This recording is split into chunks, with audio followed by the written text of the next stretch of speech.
Donc, module numéro 5, déjà, la fin de projet, le système de reconnaissance client et on va aussi aborder l'option de l'agrandissement de l'équipe, soit par le biais de la sous-traitance ou par l'ajout de collaborateurs dans l'équipe. On va commencer par la fin de projet. Évidemment, c'est la portion qui peut avoir le plus simple, le plus facile dans toute l'élaboration d'un projet de design ou d'accompagnement quelconque. Évidemment, la rencontre finale va évidemment prédominer cette portion-là du projet. C'est quand même plus pointilleux parce qu'évidemment, notre rencontre finale de présentation, même si on a l'impression d'avoir fait le tour de tous les détails du projet avec le client, va être importante parce qu'elle va être automatiquement liée à la facturation finale. Donc, évidemment, on veut que l'expérience de notre client soit optimale à ce point-là pour s'assurer que toute la fin du projet se déroule en bonne et due forme. Donc, comme je dis, la rencontre de présentation finale et la facturation, l'envoi de la facturation finale va être connectée là, à ce point-là du projet. Donc, important évidemment que toute l'expérience client se déroule bien, qu'on s'assure que tous les détails soient bien peaufinés comme le client nous l'a demandé. De un, si on veut s'assurer que la fin du projet se déroule bien, comme je le mentionne, ou aussi, évidemment, si on veut garder la porte ouverte pour un prochain projet dans le futur. C'est toujours, évidemment, à partir de ce point-là, cette finalité-là, que la collaboration future va pouvoir se confirmer ou se dessiner du moins. Évidemment, si l'accompagnement va au-delà de la réalisation du projet, donc s'il y a un suivi de chantier pendant l'exécution du projet, et évidemment, il y a d'autres facturations qui vont risquer de suivre, mais à prime abord, lorsqu'on développe un projet, ça va être souvent la portion finale.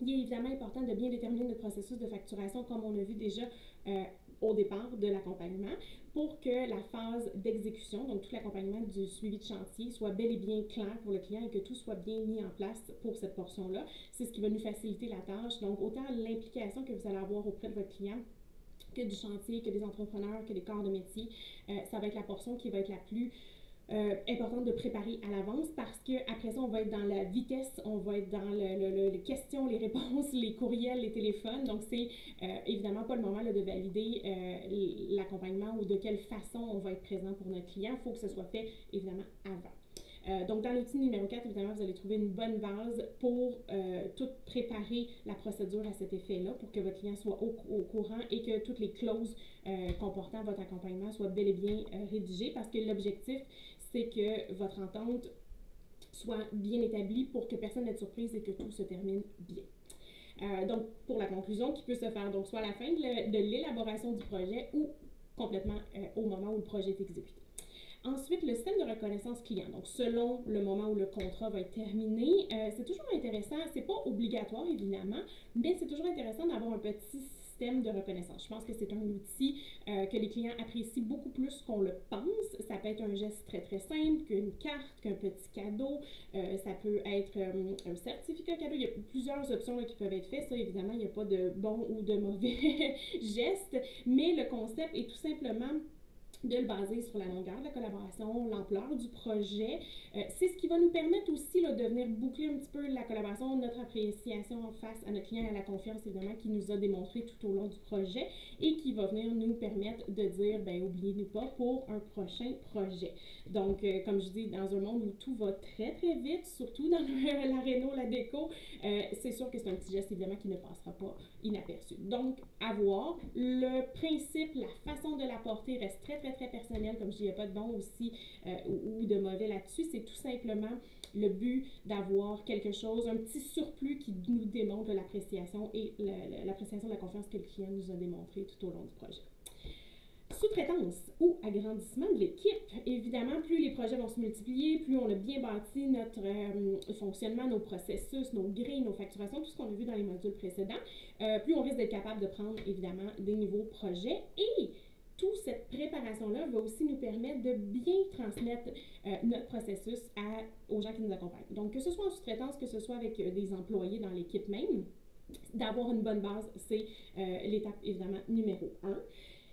On sait que laisser sa clientèle entre les mains de quelqu'un d'autre, c'est super inconfortable et même inconcevable parfois, mais si on veut agrandir, c'est quelque chose qu'on n'a pas le choix de faire. Ou si on veut répondre, évidemment, la sous-traitance nous permettrait de répondre à une plus grande demande, que ce soit dans les périodes estivales qui sont un petit peu plus achalandées. Donc, répondre pour ces moments-là sans nécessairement maintenir une équipe tout au long. Donc, on peut, le 3/4 du temps, pivoter seul, mais au moins avoir la possibilité de répondre à la demande qui est un peu plus forte à certains moments de l'année. Donc, comme comme je mentionnais, on a évidemment complété la boucle du processus avec le début du module 5. C'est ce qui nous permet de bien se préparer pour faire la transition. Parce qu'évidemment, employés ou sous-traitants, on a besoin d'avoir des procédures qui sont établies si on veut que la structure de notre entreprise, ce pour laquelle on est reconnu, pour laquelle les clients nous ont appréciés au-delà des années, au travers des dernières années, évidemment, on veut que ça soit maintenu par une personne et bien compris. Donc, plus on va avoir des processus établis, clairs et faciles d'application, plus ce sera facile de faire la transition vers une sous-traitance ou une employée. Entre les deux, première étape serait à définir les tâches et les moments, comme je mentionnais. Évidemment, si notre objectif est d'y aller sporadiquement dans l'année, la sous-traitance risque d'être la meilleure option. Évidemment, il faut comprendre qu'un employé, il faut s'accorder sur le nombre d'heures qu'on veut lui garantir, sur les tâches qu'on veut établir. La sous-traitance peut être prise de différentes façons aussi. On s'entend qu'on peut utiliser une pigiste pour certaines tâches uniquement, puis des tâches très précises dans les projets. Donc, vous aurez à ce moment-là le contrôle de la majeure partie de vos projets clients. Vous serez en contact avec tous les clients. Tout comme si vous avez une bonne relation de confiance ou quelqu'un avec lequel vous partez, vous vous sentez à l'aise, évidemment, ça peut être un projet qui va être pris en charge à 100% par la sous-traitante ou l'employé. Le principe va être le même à ce niveau-là et les processus de l'entreprise vont être appliqués au même principe que si c'était vous qui les effectuez. Évidemment, il faut établir, comme je vous dis, un rapport des tâches qu'on veut déléguer. Donc, c'est la portion qui est la plus importante au départ, avant même de considérer faire des contacts. Le rapport de temps-efficacité versus les revenus engendrés va être important aussi à valider à ce moment-là pour qu'on puisse s'assurer d'être sur la bonne longueur d'onde par rapport à la collaboration. On veut que tous y soient gagnants, autant nos clients que nous, que la personne qui va venir se greffer à l'équipe. Donc, si toutes les bonnes étapes sont faites et qu'on sait les tâches qu'on veut faire, évidemment, ça va nous permettre de pouvoir décider entre les deux. La différence entre les deux options de sous-traitance ou d'employé, on peut utiliser les deux. Ça peut être difficile de prendre la décision. Les points principaux. Le sous-traitant, comme une adjointe virtuelle, va devenir un collaborateur, un allié qui va pouvoir apporter un point de vue extérieur et complémentaire, évidemment, au vôtre, à votre entreprise. Évidemment, il faut mettre ses limites tant qu'à la liberté que la personne peut prendre ou pas avec sa clientèle, ou comme je vous mentionnais, par rapport aux tâches qu'ils veulent effectuer ou pas. Parfois, avec une sous-traitance, d'avoir des tâches spécifiques que la personne fait peut nous aider à garder, sans dire le contrôle, mais à garder un œil sur tout le projet. Donc, ça peut parfois être plus rassurant dans le contexte. Évidemment, l'employé peut faire la même chose, donc prendre seulement certaines tâches en particulier et vous pouvez évidemment superviser une grande partie du dossier à ce moment-là. Évidemment, ça peut être temporaire, le temps d'avoir assez confiance en la personne pour laisser en charge un mandat complet selon vos besoins.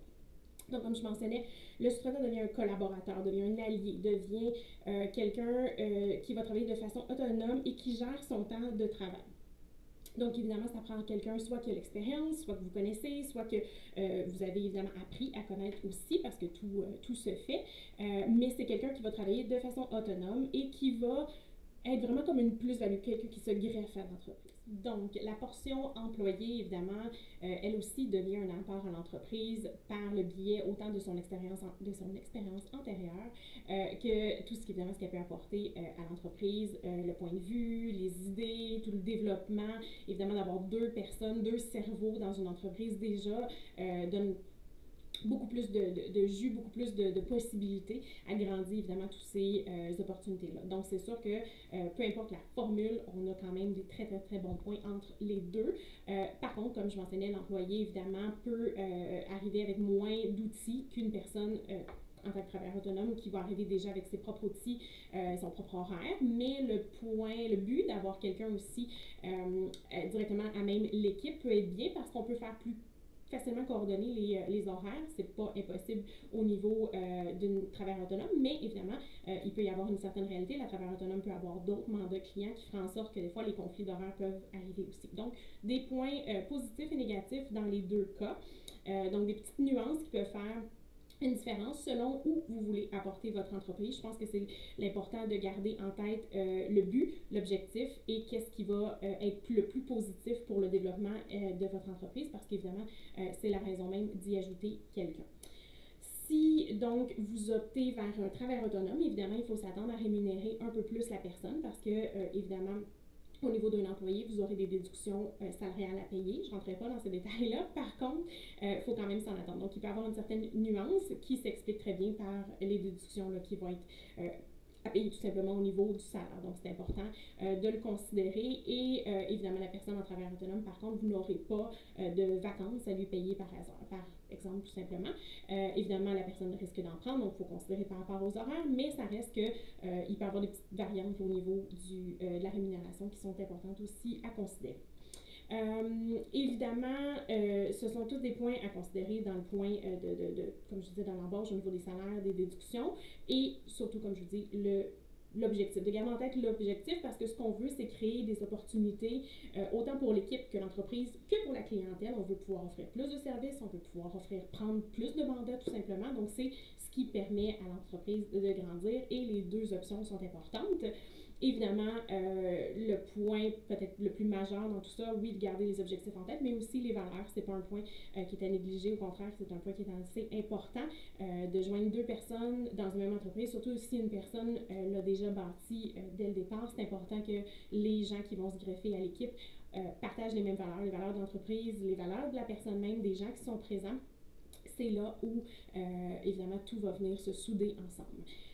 Évidemment, lorsque vous aurez choisi votre perle rare, assurez-vous évidemment qu'ils connaissent tous les valeurs, mais évidemment tous les processus qui ont été déjà établis, donc avec des bons outils, avec des tableaux déjà faits, c'est sûr qu'avec ça, vous allez avoir une garantie de succès, non seulement pour votre entreprise, mais pour votre clientèle. Donc, c'est ce qui boucle le module 5. On se retrouve dans le module 6 pour maximiser le service à la clientèle.